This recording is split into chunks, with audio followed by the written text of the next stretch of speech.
Ngayong hapon po is, ang ulamin naman po natin ay ginisang bichuelas.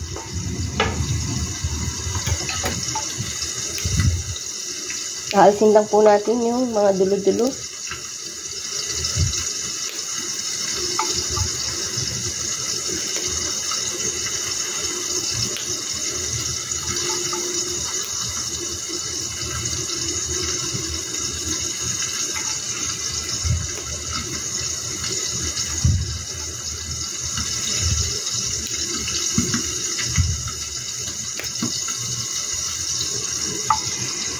Ayan, natanggalan na po natin ng dulo-dulo. Ngayon naman po is, akin pong gagayatin.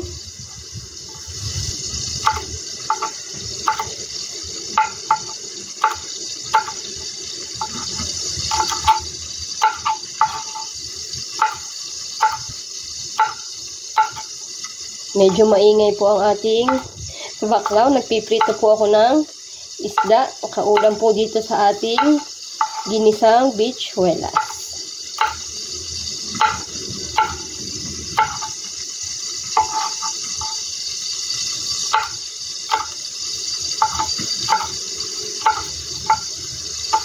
Ayan na po, luto na po ang luto na. Ang gayat na po ang ating bichuelas. Ayan na po. Ayan, meron po tayong karne na steam nung isang araw na sobra pa po. Ito na lang po ang aking ilalahok. Gagayatin ko lang po siya ng medyo maliliit. Ayan.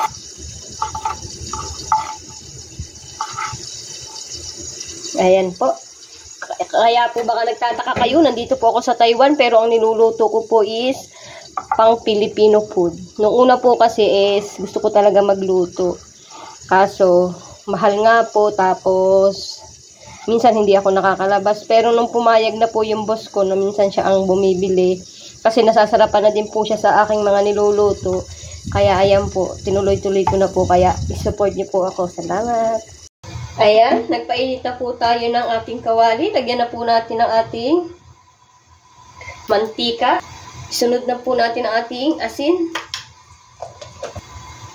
Isunod po natin ang ating bawang. Hindi na po ako maglalagay ng sibuyas. Ilagay na po natin ang ating karne para masangkot siya.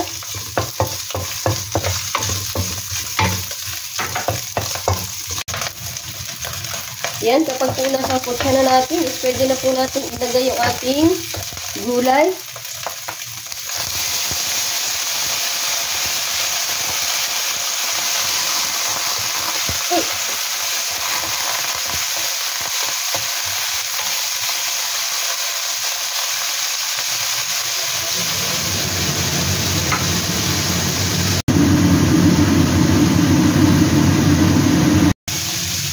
Hindi po natin lalagyan ng tubig ang ating ginigisang bichuelas. Hayaan lang po natin siyang maluto.